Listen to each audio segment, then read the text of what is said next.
¿Cansado de ver aburridas y tediosas clases? Pues suscríbete aquí para ver los resúmenes todos los días. Y bienvenido a Iñaki Guis. Si quieres ver en texto la información de este video, únicamente tienes que activar los subtítulos en la parte inferior derecha de este mismo. Y ahora sin nada más que decir, vamos con los resúmenes.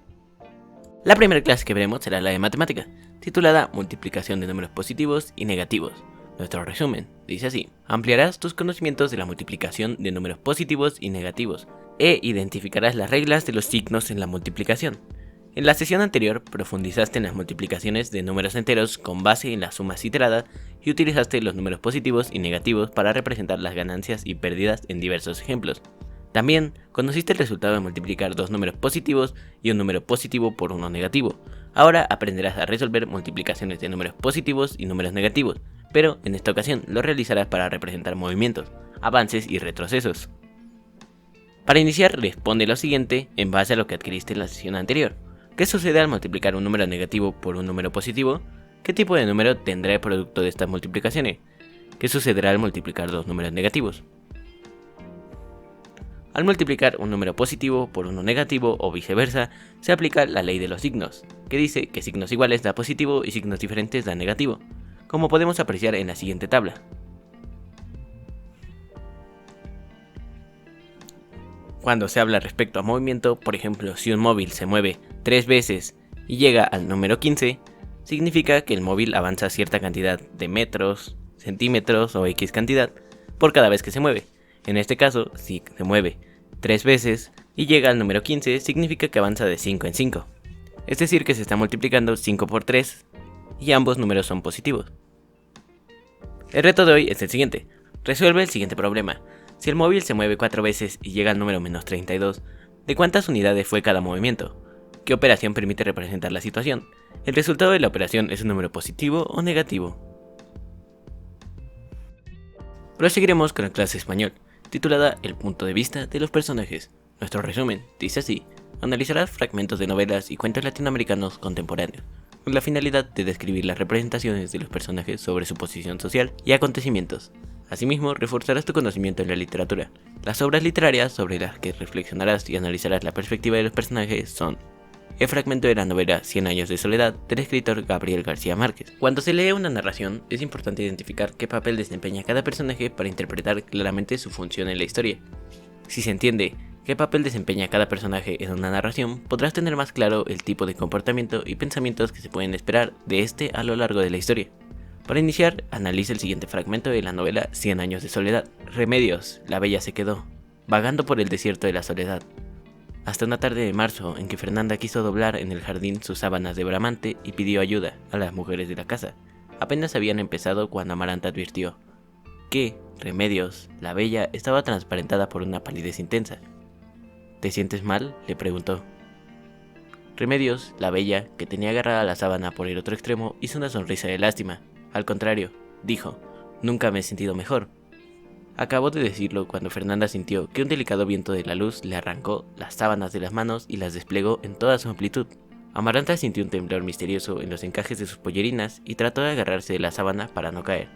En el instante en que Remedios, la bella, empezaba a elevarse, Úrsula, ya casi ciega, fue la única que tuvo serenidad para identificar la naturaleza de aquel viento irreparable, y dejó las sábanas a verse de la luz, viendo a Remedios, la bella, que le decía adiós con la mano, entre el deslumbrante aleteo de las sábanas que subían con ella, y se perdieron con ella para siempre en los altos aires, donde no podían alcanzarla ni los más altos pájaros de la memoria. Esta novela es una de las más representativas de la literatura latinoamericana. Ha sido traducida a más de 50 idiomas y recorrido el mundo entero.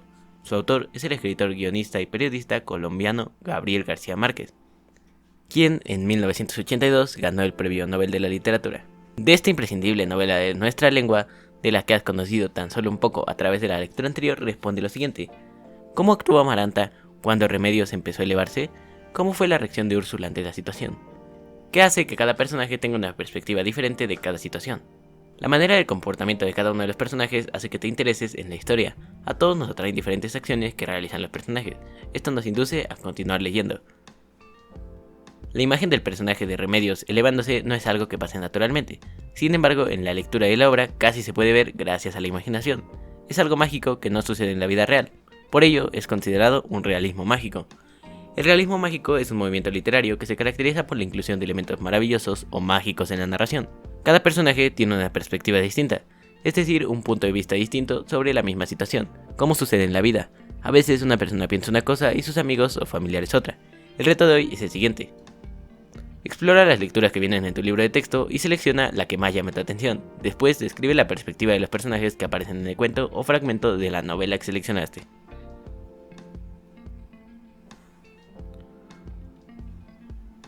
Proseguiremos con la clase de física, titulada Gráficas de caída libre. Nuestro resumen dice lo siguiente. Comprenderás los conceptos de velocidad y aceleración de forma que podrás graficar la caída libre de un objeto. Los materiales que necesitarás son lápiz, goma y colores, y un cuaderno de preferencia cuadriculado. Procura tomar las siguientes evidencias de trabajo, tablas de valores y las gráficas de la caída libre de un objeto. En sesiones anteriores revisaste el movimiento rectilíneo uniforme de un objeto y el movimiento uniformemente acelerado, por lo que ya conoces sus características. Veamos entonces el de caída libre. En la vida cotidiana podemos observar de manera en que algunos cuerpos inician su movimiento, desde estar en reposo y poco a poco van aumentando su velocidad, por ejemplo, las canicas de diferentes tamaños o materiales en una superficie inclinada. En este caso podemos usar la fórmula para calcular la rapidez. Para ello dividiremos la distancia recorrida por la canica entre el tiempo que tardó en recorrerla. Al resultado ahora se procede a dividirlo por cada tramo, por ejemplo por cada 10 centímetros, con la siguiente fórmula. Velocidad es igual a distancia sobre tiempo, y su gráfica sería representada con una línea recta. La caída libre es un movimiento rectilíneo uniformemente acelerado, y lo podríamos observar si la canica se le coloca en un riel. En el movimiento rectilíneo, su movimiento es constante, es decir, recorre distancias iguales en intervalos iguales de tiempo, y la tabla de los datos en él involucra únicamente distancia y tiempo. Su gráfica sería representada con una línea recta. En el movimiento uniformemente acelerado, su velocidad no es constante, porque va aumentando en relación a tiempo. Su aceleración sí es constante. Es importante recalcar la diferencia entre velocidad y aceleración. La velocidad mide la tasa de movimiento de un objeto, es decir, la distancia recorrida por unidad de tiempo, y la aceleración mide la tasa de cambio de la velocidad, es decir, el cambio de velocidad entre dos momentos diferentes, por lo que la tabla de datos de este movimiento involucra velocidad y tiempo. La gráfica que describe este movimiento y que se obtiene de la tabla anterior es una curva. Si te está gustando el video o te está siendo de utilidad, recuerda que nos puedes apoyar en la tienda de Fortnite o de Epic con el código INAKI1708. Continuaremos con la clase de formación cívica y ética, titulada La libertad como derecho humano. Nuestro resumen dice así.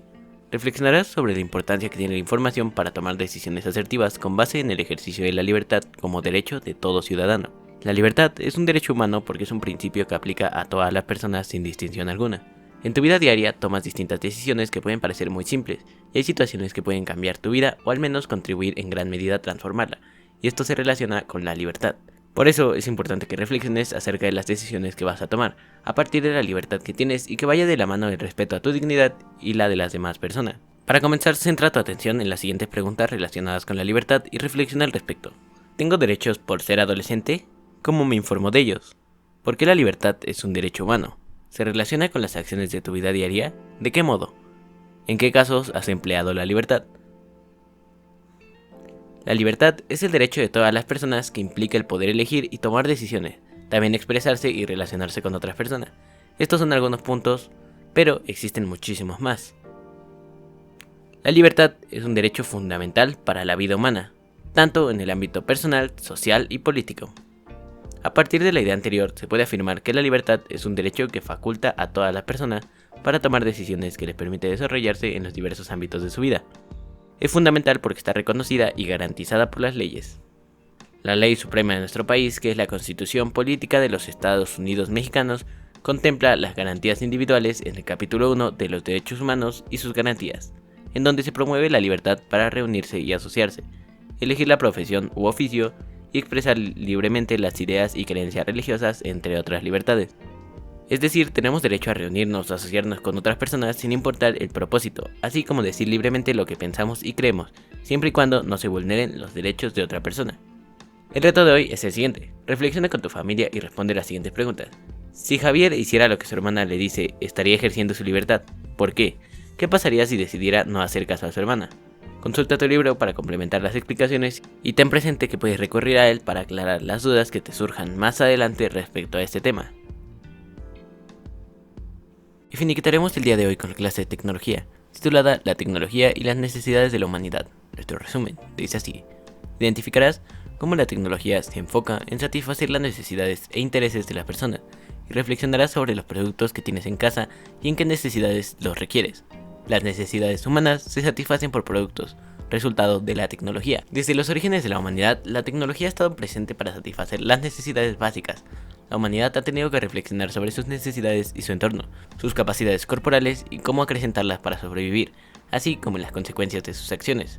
Para satisfacer las necesidades básicas como la alimentación, el vestido, la vivienda, entre otras, nuestros ancestros tuvieron que crear armas, herramientas, utensilios, prendas de vestir a partir de lo que los proveía la naturaleza. Actualmente las actividades artesanales, industriales y de servicio que se realizan a cabo en diferentes regiones de nuestro país tienen una finalidad, pero su contexto es distinto, lo que origina que haya cambios técnicos en sus procesos.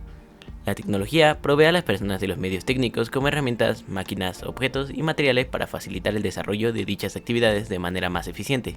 La tecnología es un área de conocimiento en donde la interacción entre la sociedad y la naturaleza es constante, ya que a través de la técnica se satisfacen las necesidades de las personas de acuerdo con un contexto social y natural. El reto de hoy es el siguiente: con la ayuda de tu familia busca otros productos tecnológicos que sean indispensables para ustedes y escribe las necesidades que satisfacen. Finalmente respondan por qué eligieron esos productos. Y eso ha sido todo por el video de hoy. Si te gustó, recuerda darle like, suscribirte y activar la campanita para estar al tanto de próximos videos. Si crees que le puede ser útil a alguien más, no olvides compartirlo. Muchas gracias y hasta la próxima.